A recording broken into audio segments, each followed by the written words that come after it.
Yo, what's happening guys, King GBL here, and welcome back to our new Go Bat League video. Today we're going to be showcasing buffed Diggersby with Scorching Sands in the Great League. I've got to say guys, I had so much fun using this Pokemon today. I went super positive with this team. I believe I went 8 out of 10 with it. It's a very positive day with this team, and Diggersby is just a ton of fun. With this current meta of Carbink, Bastiodon's going to be everywhere, a slight nerf to Meticham, nerfed Lantern, and of course less Noctowls in the meta but being nerfed as well. Diggersby I think finally has a chance to shine, and in this video we had some really fun battles. We landed Hyper Beams on Metichams, and we were taking out Lanterns, taking out some of the Pokemon that you would expect Diggersby to lose to. This Pokemon's just an absolute beast, and I think this is going to be a super strong anti-meta, and personally this is just one of my favourite Pokemon in the Great League, and I think it's something that will be a staple in the Great League meta. I looked this up on PvPoke this morning, and they're recommending it with Hyper Beam, and of course guys, you know me, I love a good nuke, so we're running Hyper Beam Scorching Sands. This team right here, of course, like I said, it's very basic. It's a flyer in the lead, which beats whatever beats normal types and steel types in the back. Use Registeel to draw out a Meticham or anything like that. With Swampert getting the nerf to Earthquake and Galarian Stunfisk, I think you might see in this video that it is not very easy for them to take you out. Registeel inadvertently got huge buff, and of course, you're going to draw out any sort of counter they have in the back, and then look to sweep the game with Diggersby. With Hyper Beam, you're going to see Diggersby hit some Metichams with Hyper Beam. I had so much fun with this Pokemon, and this is going to be a really fun video. This is our second showcase today, so please go ahead and hit that like button if you appreciate the consistency. I'm going to be uploading 2 or 3 videos a day here while this Great League is open, because we've got so much stuff to try out. Like a silly sausage, I tried to bank my set from yesterday, and I actually didn't open the set. For those of you guys who didn't know that, you can actually just open your set and bank it over to the next day and have 6 sets for the next day. Unfortunately, I did not, and I'm not going to be able to upload my third showcase today, but if you guys want to send in some battles of your own, if you're trying some of the newly buffed Pokemon, feel free to do so, link in the description. I would love to showcase as many Pokemon as possible in the Great League before it goes away next week. Guys, the Steelix came in, they realised that Fickersby is too thick. They can Breaking Swipe me all day long, they can Earthquake me twice if they want to. Fickersby does not care, and that's what I love about this Pokemon, man. If you think about this meta, we're going to have Carbinks, we're going to have Steelixes, we're going to have nerfed Earthquake, we're going to have maybe some Stunfisks here to try and deal with the Carbinks. You actually beat Swampert with Earthquake in the one shield. This match right here, I'm just leaving this in. It's a little bit unfortunate though. The opponent, I think they were lagging or something at the start. They do finally come in, so like maybe I should just cut this one out, but I do want to show you guys Scorching Sands. It's quite a cool animation. Have a look at this right here. It's got a big Scorching Sand and a fire at the end. Whenever you knock out an opponent with Scorching Sand, it looks insane. It looks like the opponent literally just gets evaporated. I think we might see it here, or I think actually the opponent goes for a catch. I wrongfully shield here. I don't really know this thing's moveset. I wanted to try and keep Diggersby alive, and now you're about to see the Hyper Beam go through on Swampert. Unfortunately, we do CMP the opponent, which is absolutely fine, but we can easily eat a Hydro Cannon on Diggersby, and we're going to fire off the Hyper Beam. This is going to do heavy damage on this thing. It almost one-shots the Swampert if that was a Shadow. And we live the Shadow Hydro Cannon as well. That would have taken it out, and we're going to go ahead and fire off the Weller Ball. Like I said, man, this is only the start of the battle, so I was just having such a good time with this. And we even got it lined up on a Carbink earlier, which was super satisfying. Now, this is a little bit of an awkward match. They do know Thunderbolt, but this one has Rock Slide, which would come very close to taking us out nonetheless. We're going to overfarm to 100 energy, look to fire off the Hurricane, which will not quite one-shot it, but it'll put it in a range where I can just CMP on the Weller Ball, or fire this off straight away. And that's going to be a good game, very well played. Diggersby just putting in some work here. Like I said, this is a bit of an awkward match, because of course the opponent wasn't attacking, but of course I just want to showcase the actual Pokemon itself. We have a lot of very good battles coming up here. But anyway guys, let me know what you're thinking about the new season. Personally, I quite like how there's just a lot of variety in different Pokemon now. We have Diggersby, Gligar, and a lot of Pokemon getting like Breaking Swipe, and a lot of interesting movesets, a lot of grass coverage in the meta now, and of course the lack of Noctowls, Lanterns, and Metichams. Well, not so much Meticham, but I haven't seen this. I think I seen one Noctowl today. People are just unwilling to give that thing up. Actually, now that it's nerfed, I may use it because I think Noctowl is still good. And actually, a couple of seasons ago, before Noctowl got the Wing Attack buff, I think it got to Sky Attacks in 7 anyway. And I really enjoyed the Home Slice Henry team, which had Noctowl and Diggersby in the back, I believe, on that team. So Noctowl still has some play. I think the next target really should be Meticham, if they're going to look to nerf more Pokemon. Meticham did not really receive a nerf. I think what you do is probably make Ice Punch similar to Seed Bomb, where it costs more energy or something like that. And then all of the Pokemon that have Ice Punch, give them a replacement move. Or you just get rid of Ice Punch and Meticham if you really want to nerf it. But of course, everybody just built their Meticham last season, and everybody was a little bit scared that it would be completely nerfed and unusable, but it is very strong. By the way, if you hear my kids in the background, they're downstairs going nuts, so don't pay too much attention to that, and let's hop into the next game. So we have an interesting lead, quite a strong Pokemon, of course, in Sableye. We do land the move first, and I'm happy enough to shield this up. This is an ABB style team, and if there's something here that's not necessarily what I'm hunting for, I do like to try and keep it alive, right? So we're going to shield it up, swap into Reggie, and Reggie is just so broken this season.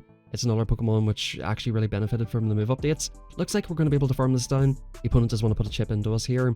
I was tempted to shield this at this point because it looks like they might be weak to it, and in comes the Azumarill, a very strong indication that they are weak to it. Unfortunately, I throw an alignment here. I need to work on my lock-ons a little bit, but we do get off that move, and the opponent's going to commit to the farm down. This is going to be very, very tough. They're going to come out with a ton of energy, and I decide at this point, I want to try and at least get a debuff on this thing, right? Or, you know, get the opponent's final shield. This time around, we throw in good timing. The opponent will be able to farm us down, but it'll be in a much more manageable position. Since they delayed the switch clock, I'm happy to just come straight into Pelipper here, because the opponent, of course, misaligned it with their throwing and stuff like that. And I don't think an Ice Beam quite KOs here anymore. They'll have to throw the player off. It is Ice Beam, and we're going to look to get another little chip into Azumarill. This is still a little bit tough. Azumarill can be very, very tricky for Diggersby, of course, but we have debuffed it with Zap Cannon, and it's going to be a little bit rough, but hopefully we should be able to take this. Sableye is basically dead, so all we need to do is probably overfarm a little bit here and try to hopefully Hyper Beam or Scorching Sands something that's in the back. We're going to go for a slight overfarm here, just before they get to the next Ice Beam. I don't want to take too much damage on this thing, and we still have Registeel for a catch, which is potentially a win con here. In comes Tropius here, and we're going to look to YOLO the Hyper Beam right here on good timing. Now the opponent's just at the Leaf Blade, and I think from this range, Leaf Blade will be coming very close to taking us out. I thought the opponent might get scared and look to insta-throw. Unfortunately, they threw 1 and through. In that situation, you know, you have to try and make a guess, right? Are they going to go for the 1 and throw, or the insta-throw Andy? They went for the 1 and throw, and that's good games to the opponent. Unfortunately, wasn't able to make the catch there in good timing. Hopping into the next game here, we've got a Stinky Binky on the lead. Stinky Binky is not going to be happy with this back line. The opponent stays in for a second, and in comes Double. Now, at this point, I go for Zap Cannon because I think the opponent definitely wants to take switch against me. Stinky Binky versus Registeel is very dominant for Reggie. The opponent commits the shield, and at this point we're in a very, very good position. I think I actually commit a shield here because I want to try and keep this healthy and just guarantee switch advantage. I don't think I had to go for a shield there, and at this point they're going for the second wild charge. So let's have a look how much damage this does. Yeah, I guess I could have just let that one go. However, I recognize that Reggie's very, very strong against carbink, and we'll look to hopefully get some damage off on anything that comes in, right? In comes Trevenant. Now, at this point, the opponent does not really want to eat a Zap Cannon from me here, so they CMP me on the Seed Bomb, because they know I've got a Pelipper. If they eat a Zap Cannon, they could be debuffed, and then I'll farm them down with Pelipper. In comes Stinky Binky, and in comes Diggersby. This is Stinky Binky's absolute worst nightmare. We're going to farm up to CMP, fire off this move, and look to happily eat the Moonblast. I'm going to save a shield for Pelipper versus Trevenant. That's just done a lot of damage to that thing. This thing is super bulky. Scorching Sands coming through. The really good thing about this move is it's a lot spammier, you get to it a lot faster, but you don't quite have the raw damage. We're going to farm up here to about 10 moves on their side, and look to try and basically get this off and farm it down. But this is kind of showing how broken Stinky Binky is. They're going to get off another Moonblast, which is not going to be comfortable for me here. Moonblast coming through, and the good thing here at this point is 2 Shadow Claws will not take us out. So we're going to look to get off both of these moves. If they let one of these moves go, which they shield up the first one, I'm probably assuming it's going to be a Fire Punch. This is the only disadvantage of this moveset. You're a little bit worse against Trevenant, but at this point, we're up a shield, we've debuffed the opponent's attack, and we're just going to let this move go. I can live any one move here.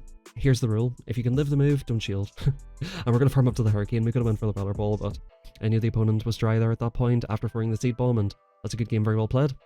Honestly, there's nothing more satisfying than getting Diggersby onto a carbink. Of course, Bastiodon is super satisfying, and any other sort of Diggersby video I've made, I've been hunting for Bastiodon. So hopping on into the next match, by the way, this team, it's like an FP6 team, except for we're using Diggersby instead of Stunfisk. Speaking of Stunfisk, we have it in the lead. This is a positive matchup for Pelipper, but if you look at our backline, we technically have 2 better options for it. So I could stay in here, shield once or whatever, but I try to go for the catch. Now you guys, you're going to see the Earthquake damage. Look at the damage on this Earthquake. Boom. Sometimes when they Earthquake you, they can just go for Rock Slide with Mud Shots. That's no longer the case, and if the opponent wants to maintain alignment, they're going to have to throw up a shield here. Boom. That will definitely look to take them out, and the opponent will still have to Earthquake here. So what I'm thinking here is we'll let this thing go, and you know, looking back on this, what I decided to do at the time, because I got to the Earthquake there, I didn't realize that they had overfarmed a little bit. I was just kind of hanging out playing, I wasn't playing too serious, right? If I had been a little bit more on point with my counts, I would have just came in with Diggersby, just eat the Earthquake, because you could already eat 2 Earthquakes, so they are forcing a shield. And usually if they have a Stunfisk in the lead, they tend to be quite weak to like flying in the back. They are shielding it, so we do catch in Diggersby right here. So this is good. I think this will probably draw out like a Meticham, and I'm thinking they have two Pokemon that are weak to flying in the back, or weak to Pelipper. I go for Scorching Sands right here, just before they get to the Ice Punch. I wanted to try and get the debuff, and I wanted to see how much damage it would do. Now at this point, I decide to shield up Diggersby I think here, because I realise that I want to keep as much health in Pelipper as possible, but I think I make the mistake in not going for Hyper Beam. To be honest with you guys, not counting here, and this is definitely a bit of a misplay. Could have just one-shotted it with Hyper Beam there, and we do end up seeing Peeing on the next Scorching Sands, but the one benefit of this is we get a farm down with Pelipper, so I guess it works out kind of nice. I was fishing for debuffs and trying to put it in a position to go for the farm down with Pelly. They come back in with Stunfisk again, so they are definitely weak to Pelipper in the back, and we're going to see what they have. That's going to take them out, and in comes Ninetales. I wasn't quite expecting to see Ninetales in the back, but this is perfectly manageable for us now. This Hurricane will not quite, but almost one-shot the Ninetales, and at this point Wing Attacks will get it done. Good games well played. Definitely could have made that a little bit easier on myself by going for Hyper Beam, which you will see a little bit later on, that we definitely learned from that mistake, and we do land some Hyper Beams and Metichams. Speaking of which, in the next game we do get a Meticham lead, which is exactly where we want to see it. Typically Reggie's here to draw out Meticham, but if we get it in the lead, that's absolutely perfect. Now the opponent's going to farm the whole way up to the Psychic. I was expecting this to be the Ice Punch bait, especially because Psychic's been nerfed. You have more incentive to bait here, and that definitely does a lot less damage. We keep our energy, which is beautiful, and we come into Registeel, which absolutely walls this thing. Now what I decided to do is go for a shield. I was certain that it would be Hydro Pump, and I realised that I can get a shield off Meticham anyway with Registeel, and if the opponent shields back up here we can look to basically Zap Cannon it, and we'll be in a very very good position. The opponent lets that go, because they can comfortably live that move, and at this point we're just going to go straight for the next one. I think the opponent's farming back up to the Hydro Pump again. I'm not going to let them get it off. We're going to fire the Zap Cannon immediately, get rid of that thing, and back in comes Medi. And you guys are about to see here that with the Psychic nerf as well, we might even be able to get off 2 Zap Cannons in this situation, especially if we get the debuff. We did not get the debuff on Azu. Do we get the debuff here? The opponent lets it go and we just snipe it with Pelipper. In comes Fickersby himself. And Fickersby, as much as I love it, it's not going to do very well here, even with Hyper Beam. Even though they're up 2-to-1 shields, I can just spam these Weather Balls and just reveal my own Diggersby, and that should be enough to seal the match. They shield up that one, we're going to fire off the next one as well, and this is looking very very tough for Diggersby. This one's actually on Mudshot or on Quick Attack.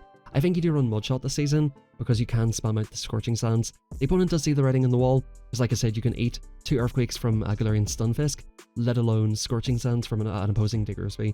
So good games well played, and we're going to hop on into the next match. As mentioned before, this is like a little bit of an awkward matchup. If they're on Rock Slide, it's not quite as bad, but you can never really predict that it's going to be a Rock Slide, right? They actually allow me to get off the move first, which is a little bit interesting. I'm more than happy to apply this heavy Hurricane damage and basically look to shield once and farm it the whole way down. I'm perfectly fine with that. I think what they'll look to do is go Thunderbolt, and then probably go for Psycho Boost. So I may even just CMP them on the Psycho Boost, which I do, which will just make sure that they're not going to get off any unnecessary damage on me. They do shield it up, and at this point, like I said, this is an ABB style team. I think I may look to shield this here, see what they come into. They come into Jellicent, and this is a very very dominant matchup for Reggie. Even though they're head 1 shield, this can look to absolutely one-shot. As you've seen, a full power Shadow Ball only gets us into not even the yellow. We're going to go ahead and fire off a Zap Cannon, which again threatens the one-shot, and if the opponent shields here, they're in a tough spot. They do not get the debuff, but it's not even necessary at this point. I'll happily save my debuff for another Pokemon, which requires it. Sometimes I'm happy not getting the debuff on things I don't need it on, because it may give me a chance to get it later on. I'm not sure how that system works. Of course, it's just calculated on the spot each time, but you know, that's just one way of thinking about it. In comes Lantern. Once again, the opponent is not giving this thing up, and we're in the Zero Shield scenario against Lantern. This is very very dominant for us now, because they can get off Surfs here in 6 Sparks. As you can see, that doesn't even get us into the yellow. I'm expecting the opponent to go for a catch. The opponent obliges, and what I'm going to do is come in and farm it down with this thing. Now you might be thinking, oh, they're going to farm the Pelipper the whole way down, but the Sparks actually do more damage, so they get less farm. And also the good thing about this situation is we're getting them into a Scorching Sands range here. We're going to go for the CMP. It doesn't matter whatsoever. This one Surf will not take us out. We're still in the green. Boom. Diggersby just eats 2 Surfs super comfortably. It eats 2 Earthquakes super comfortably. It eats 2 Ice Punches from Medi comfortably enough, I think, as well. Of course, the counter damage will make it knock out, I think. But, you know, it's a very, very strong Pokemon in that regard. Super, super thick. Now we're running it with a Stab Hyper Beam, which just hits like a truck, even with Diggersby. And, of course, Scorching Sands gives you the chance for debuff. Gives you that ground coverage you would want. It's looking very, very strong. Interesting lead here. I believe my whole team pretty much beats this thing. I'm going to look to CMP on 6 here and get off the Weather Ball first. This would come very close to one-shotting this thing, so the opponent wisely enough shields it. And I think what I'm going to look to do is shield up once. I'm going to fire off the Weather Ball, and then probably look to dip out of here.